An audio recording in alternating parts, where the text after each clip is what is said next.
Welcome again in this online platform of engineers classes for you. जैसा कि continuously जो है वो मेरे चैनल पे जेएसएससी जेई से रिलेटेड जो इंपॉर्टेंट क्वेश्चन होने वाला है वो डिस्कस कर रहे हैं। कॉन्सेप्ट के साथ क्वेश्चन डिस्कस हो रहा है।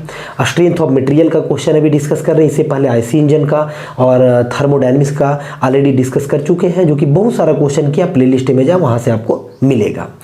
तो आज जो है वो स्ट्रेंथ ऑफ मटेरियल में प्योर बेंडिंग से रिलेटेड क्वेश्चन डिस्कस करेंगे, जो एक्सपेक्टेड होगा आपके जनरल इंजीनियरिंग के पेपर में या फिर मैकेनिकल इंजीनियरिंग के सेक्शन में जो पेपर 2 होगा उसके लिए भी काफ़ी इंपॉर्टेंट होगा। तो चलिए स्टार्ट करते हैं। देखिए आज का जो पहला क्वेश्चन है प्योर बेंडिंग। देखिए प्योर बेंडिंग से रिलेटेड डिस्कस करेंगे। तो प्योर बेंडिंग में बहुत सारा एजम्पशंस होता है, एजम्पशन से रिलेटेड यहाँ बहुत सारा क्वेश्चन है। तो प्योर बेंडिंग का मतलब होता है ना, जैसे देखिए थोड़ा सा हम कॉन्सेप्ट आपको बता दें कि प्योर बेंडिंग या फिर सिंपल बेंडिंग, ठीक है। तो प्योर बेंडिंग का मतलब होता है कि ओनली क्या होना चाहिए, ओनली आपका बेंडिंग होना चाहिए, है ना। ओनली बेंडिंग होना चाहिए या फिर ओनली बेंडिंग स्ट्रेस मटेरियल में इंड्यूस होना चाहिए किसी सेक्शन में। उसके अलावा कोई दूसरा टाइप का स्ट्रेस इंड्यूस नहीं होना चाहिए, मतलब शियर स्ट्रेस वगैरह का वैल्यू 0 होना चाहिए। समझने के लिए मान लीजिए एक हम ओवर हैंगिंग बीम यहाँ पे कंसीडर किए, एक ओवर हैंगिंग बीम कंसीडर किए। मान लीजिए कि यहाँ पे W अमाउंट का लोड लग रहा है, यहाँ पे लास्ट में भी W अमाउंट का लोड लग रहा है। ये डिस्टेंस A है, ये डिस्टेंस A है, ये डिस्टेंस क्या है, B है। इसके लिए एसएफडी और बीएमडी ड्रॉ करें ना, तो एसएफडी कैसे होगा, तो एसएफडी यदि आप ड्रॉ करेंगे तो देखिए सबसे पहले आपका क्या है, डाउनवर्ड डायरेक्शन में है। तो डाउनवर्ड डायरेक्शन में है तो उसको क्या लेंगे, नेगेटिव में होगा, और W अमाउंट का होगा नेगेटिव में। फिर ये कहाँ तक रहेगा, A पॉइंट तक कांस्टेंट रहेगा, कोई लोड नहीं है। फिर कितना हो जाएगा, 0 हो जाएगा, क्योंकि यहाँ भी W होगा, ये भी W होगा, है ना। यूनिफॉर्मिटी है या फिर आप सिमेट्रिसिटी है इस बीम में।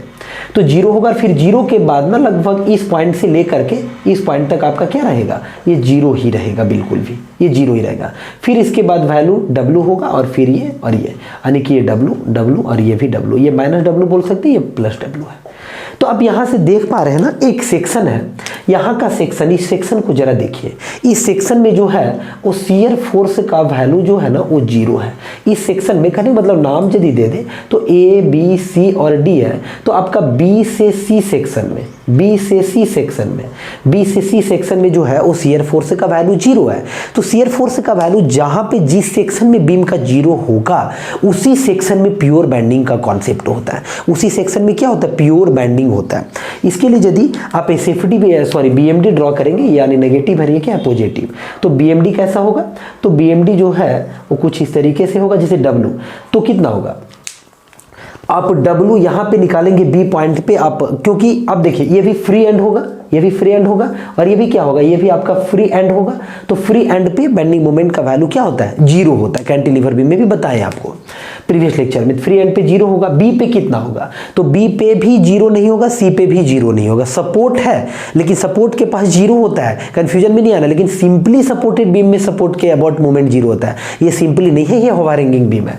तो B के पास कितना होगा, W इंटू A होगा। अब W इंटू A सैगिंग होगा, ये हॉगिंग होगा। देखिए क्या हो रहा है, तो W इंटू A इस डायरेक्शन में हो रहा है ना। W इंटू A कौन सा डायरेक्शन, ये है एंटी क्लॉकवाइज है।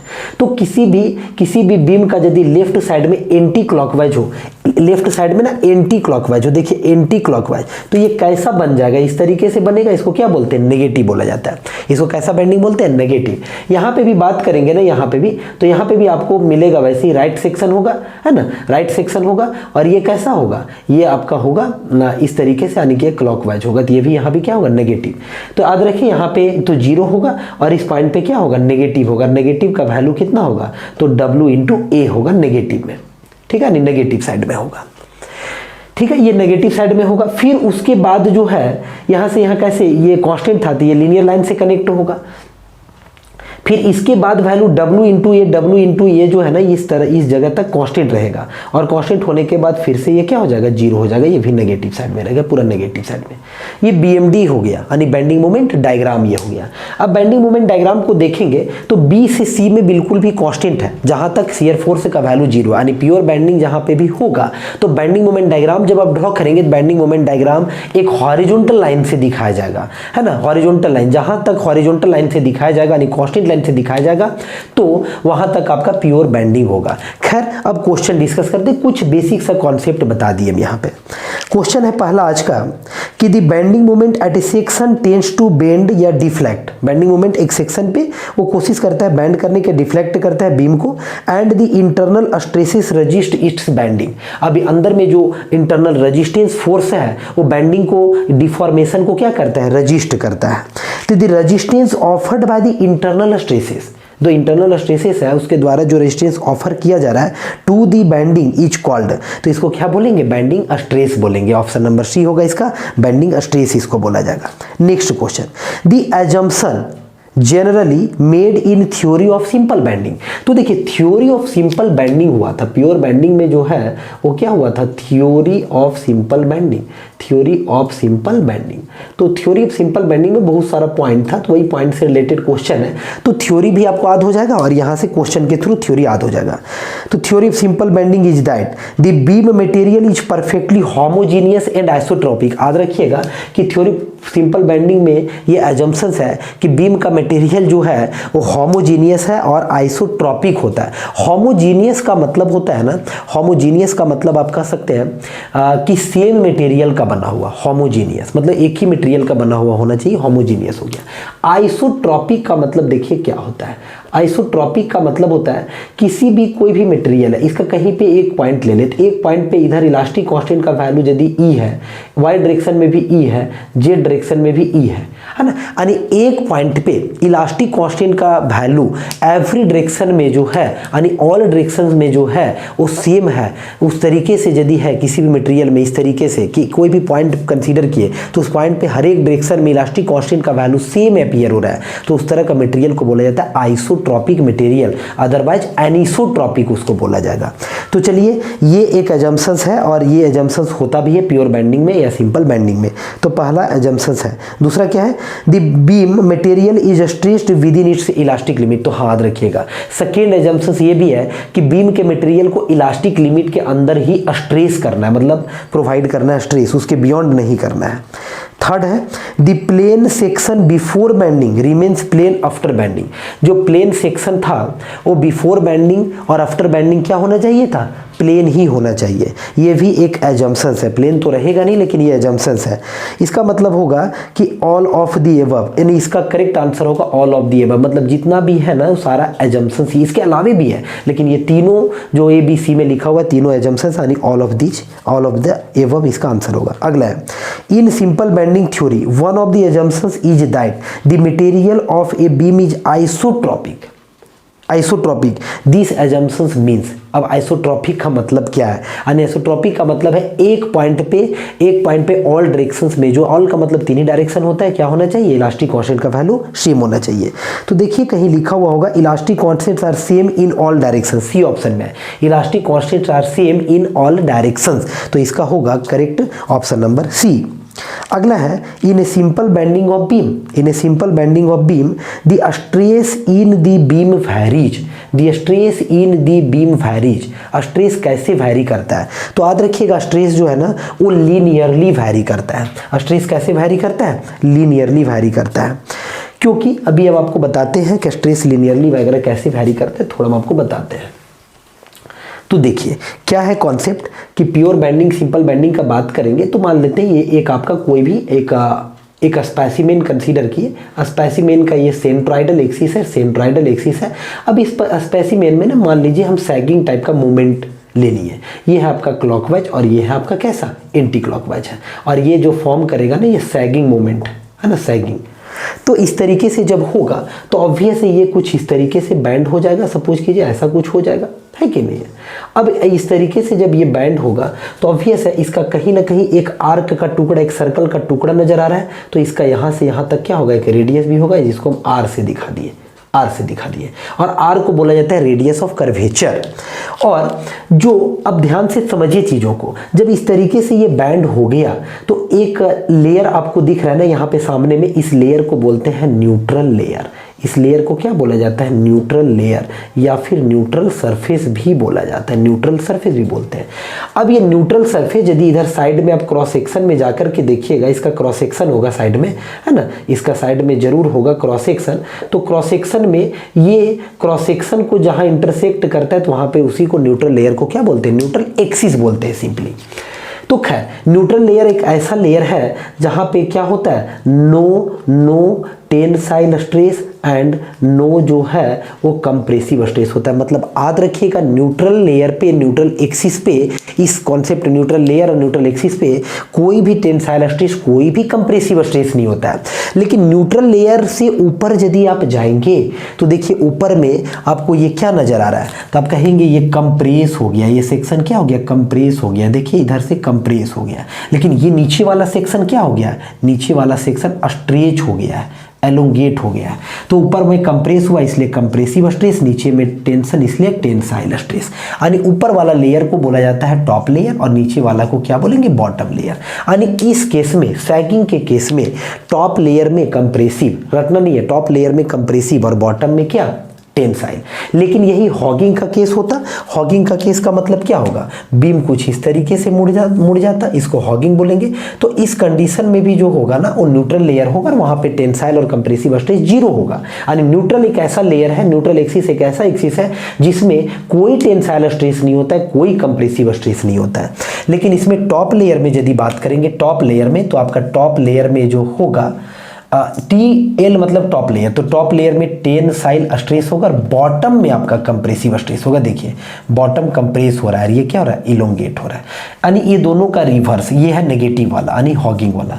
हॉगिंग में बॉटम में कंप्रेसिव, टॉप में टेंसाइल। सैगिंग में टॉप में कंप्रेसिव, बॉटम में टेंसाइल। इस तरह से होता है। और न्यूट्रल एक्सिस पे no tensile stress, no compressive stress होता है। ठीक है। अब यही जो कॉन्सेप्ट है ना, इसी को थ्योरी ऑफ बेंडिंग बोलते हैं। लेकिन ये कॉन्सेप्ट तब आता है ना जब बहुत सारा एजम्पशंस लिया जाता है, जैसे मटेरियल होमोजीनियस है, आइसोट्रॉपिक नेचर में है, हुक्स लॉ को फॉलो करता है, यानी इलास्टिक कांस्टेंट तक ही बेंड करना, ये सब कॉन्सेप्ट होता है।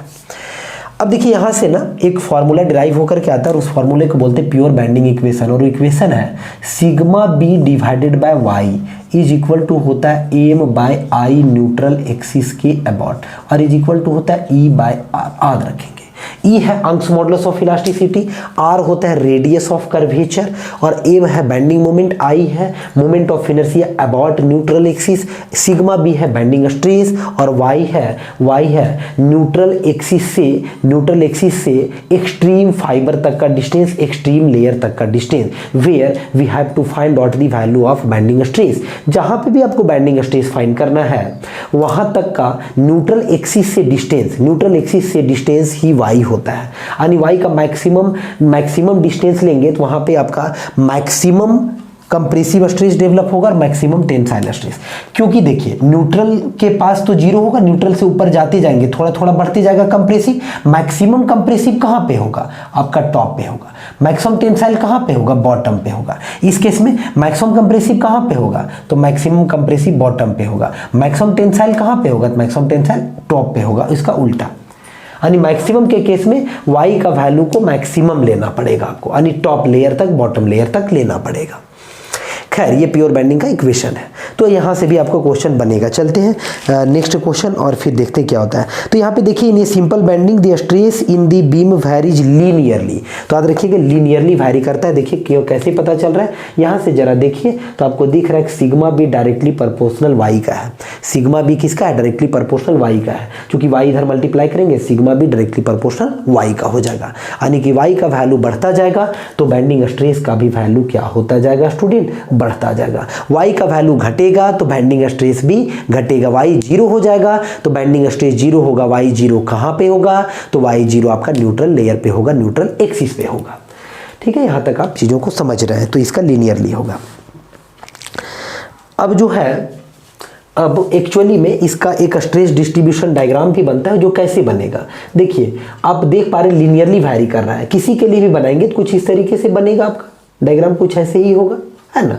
मान लीजिए ऊपर में आपका सिग्मा बेंडिंग है, सिग्मा बेंडिंग कैसा वाला है, सिग्मा बेंडिंग कंप्रेसिव वाला है, और नीचे में सिग्मा बेंडिंग क्या हो सकता है, टेंसाइल वाला, नीचे भी मैक्सिमम ऊपर भी मैक्सिमम होगा, यहाँ पे क्या होगा, तो यहाँ पे बेंडिंग स्ट्रेस का वैल्यू 0 होगा, इस जगह पे बेंडिंग स्ट्रेस का वैल्यू 0 होगा। देखिए इस तरीके से आप दिखा सकते हैं, इसको डिस्ट्रीब्यूशन डायग्राम बोलते हैं, stress distribution diagram. Stress distribution diagram ना ऐसे भी दिखाया जाता है, इस तरीके से भी आप दिखा सकते हैं, कोई इशू नहीं है, ठीक है। तो linearly valley in a simple bending theory one of the assumption is that the plane section before bending remains plane after bending. This assumptions means, इस एजम्पशंस का मतलब है कि strain is proportional to distance from neutral axis, option number D याद रखिएगा। इसका मतलब है कि जो प्लेन रहा वो प्लेन ही रहेगा बिफोर बेंडिंग आफ्टर बेंडिंग, ये एजम्पशंस है, होता नहीं एजम्पशंस है। तो इसका मतलब है strain directly proportional to length, यानी option number D. Next question है a rectangular beam subjected to bending moment as shown in figure, आपको फिगर दिख रहा होगा, है ना, आपको फिगर दिख रहा होगा। तो the upper layer of the beam will be in tension, the upper layer जो फिगर दिख रहा है उसमें जरा देखिए, अपर लेयर जो है सैगिंग का फिगर है, क्योंकि फिगर सैगिंग का है, तो अपर लेयर में क्या टेंशन होगा, ट्रू या फॉल्स, अरे अपर लेयर में कंप्रेशन होगा, ये क्या होगा, क्लियरली फॉल्स होगा ये। Next question the lower layer of the beam as shown in figure, अब उसी फिगर से आप लोअर लेयर के बारे में बताइए। तो लोअर लेयर में क्या होगा, तो लोअर लेयर में पहला ऑप्शन में टेंशन होगा, कंप्रेशन होगा, neither tension nor compression, neither tension nor compression तो आपका न्यूट्रल लेयर पे या न्यूट्रल सरफेस पे या न्यूट्रल एक्सिस पे होगा। इस केस में जो होगा सैगिंग के केस में वो बॉटम पे जो आपका होगा, लोअर लेयर मतलब बॉटम लेयर, लोअर का मतलब बॉटम, बॉटम में आपका टेंशन होगा, नहीं ऑप्शन नंबर ए होगा। सेकेंड अगला question the layer at the centre of gravity of the beam, अब उसी वही जो डायग्राम दिख रहा है ना आपको सैगिंग वाला, तो उसी में the layer at the centre of gravity of the beam, beam का सेंटर ऑफ ग्रेविटी पे, यानी कि आप कह सकते हैं बीम का सेंट्राइडल एक्सिस पे क्या होगा, तो आपका इन टेंशन में होगा, इन कंप्रेशन में होगा, नेदर टेंशन नॉर कंप्रेशन, तो जो सीजी पे लाई करेगा, सेंट्राइडल एक्सिस पे लाई करेगा, उस पे नेदर टेंशन नॉर कंप्रेशन होगा, नहीं ऑप्शन नंबर सी होगा इसका। नेक्स्ट क्वेश्चन है when a beam is subjected to a bending moment, एक बीम को बेंडिंग मोमेंट सब्जेक्ट किए, the strain in the layer is खाली जगह the distance from the neutral axis, distance from the neutral axis को Y से बोला जाता है, और वाई जो होता है ना वो आपका स्ट्रेस का भी डायरेक्टली प्रोपोर्शनल होता है, स्ट्रेन का भी डायरेक्टली प्रोपोर्शनल वाई होता है। तो यहाँ पे बोला है कि क्या होगा, स्ट्रेन क्या होगा, इक्वल टू होगा, डायरेक्टली प्रोपोर्शनल होगा, इन्वर्सली होगा, ये इंडिपेंडेंट होगा। तो स्ट्रेन जो होगा डायरेक्टली प्रोपोर्शनल होगा वाई का, और वाई क्या होता है, न्यूट्रल एक्सिस से डिस्टेंस होता है, तो इसका होगा ऑप्शन नंबर बी। अगला क्वेश्चन है द बेंडिंग इक्वेशन इज, चलिए बेंडिंग इक्वेशन ऊपर ही दिख रहा है, आप टिक कर दें, पहला ऑप्शन में ही आपको दिख रहा है bending equation M upon I is equal to sigma upon Y is equal to E upon R, is equal to E upon R, तो पहला ऑप्शन ही इसका करेक्ट होगा।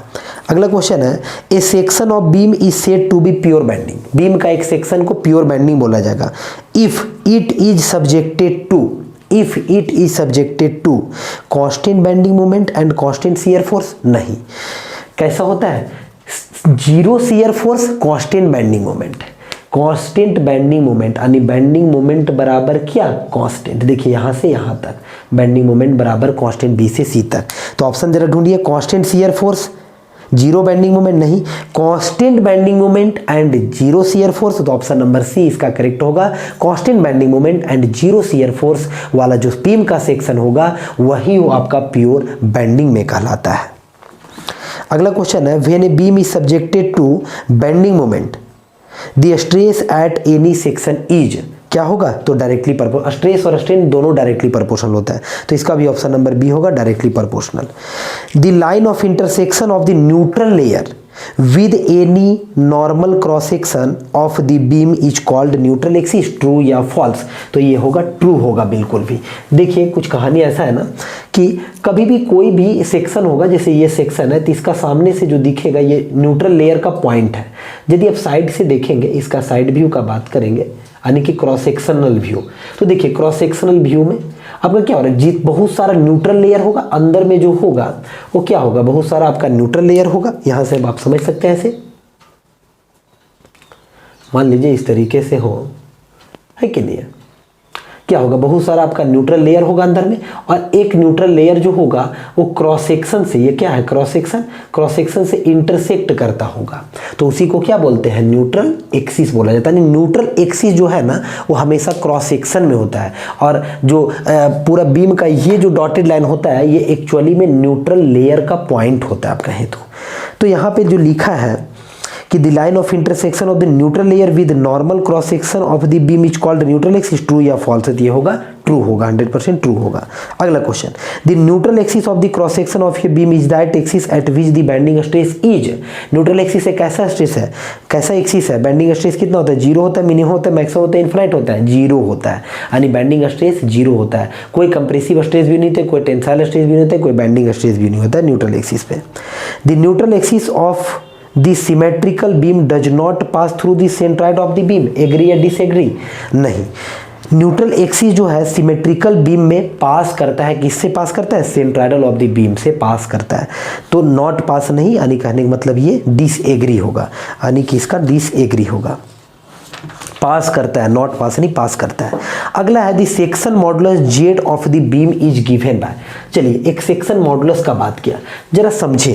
आप अभी देखे थे कि sigma B divided by Y is equal to था M upon I neutral axis के अबाउट इज इक्वल टू था E upon R pure bending equation.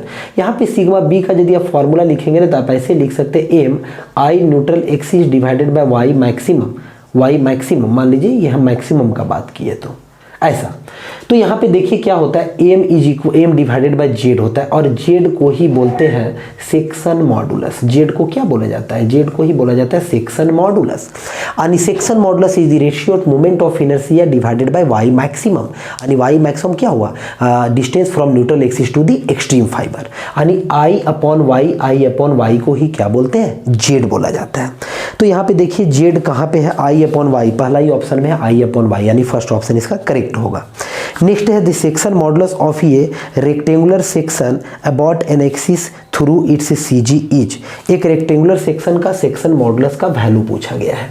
तो रेक्टेंगुलर सेक्शन है, एक रेक्टेंगुलर सेक्शन है, मान लीजिए ये रेक्टेंगुलर सेक्शन है, ठीक है, ये बी है और ये क्या है, डी है।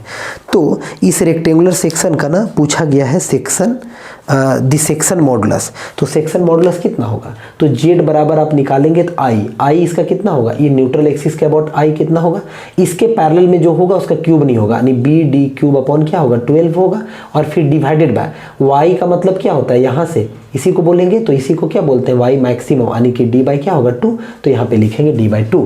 तो यहाँ से देखिए क्या आएगा, बी डी स्क्वायर बाई कितना आएगा 6, बी डी स्क्वायर बाई 6 आएगा। तो B D square by 6 option number D में है, यानी कि इसका ऑप्शन नंबर डी करेक्ट होगा।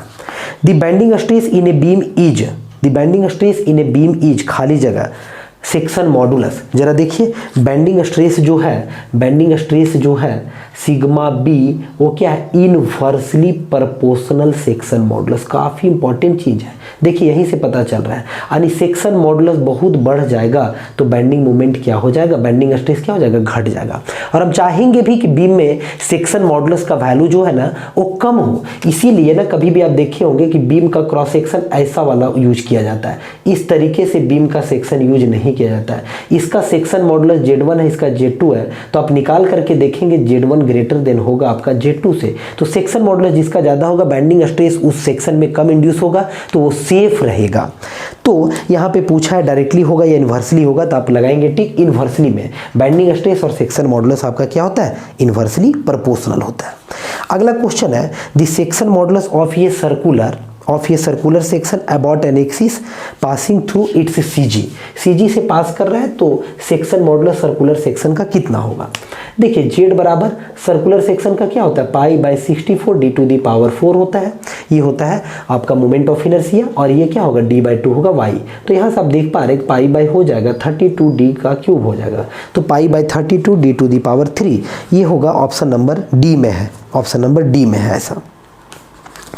अगला क्वेश्चन है if the section modulus of ये बीम इज इंक्रीज्ड, जब सेक्शन मॉडुलस को इंक्रीज कर देंगे तो बेंडिंग स्ट्रेस जो है the bending stress in the beam will क्या होगा, नॉट चेंज, इंक्रीज, डिक्रीज। तो बेंडिंग स्ट्रेस क्या होगा, डिक्रीज होगा, यानी इसका ऑप्शन नंबर सी होगा, इसका ऑप्शन नंबर सी होगा। तो आज के लिए इसमें इतना ही रहेगा, इतना ही क्वेश्चन डिस्कस करेंगे, आगे मिलेंगे और फिर और भी क्वेश्चन डिस्कस करेंगे। बेंडिंग स्ट्रेस से रिलेटेड जितना क्वेश्चन इसमें करवाए ना, इतना क्वेश्चन को यदि आप सही से हूबहू आप चीज़ों को समझ लें तो आपको जरूर है कि इस तरीके का क्वेश्चन देखने को मिलेगा, और मतलब डायरेक्ट ऐसा ही क्वेश्चन आने वाला है। मिलते हैं नेक्स्ट लेक्चर में। आपको वीडियो अच्छा लगा होगा जरूर आप लाइक करें, दोस्तों के साथ एकदम शेयर करें, कमेंट बॉक्स में अपना प्यारा सा कमेंट जरूर रखें मेरे प्यारे दोस्तों। और चैनल पे आप नए होंगे तो जरूर चैनल को सब्सक्राइब कर लें, बेल आइकन को आप बिल्कुल भी प्रेस कर लें, नोटिफिकेशन ऑन रखें, क्योंकि लेक्चर ऐसा अपलोड होता रहता है तो आपके पास सबसे पहले पहुंच जाएगा। So thank you for watching.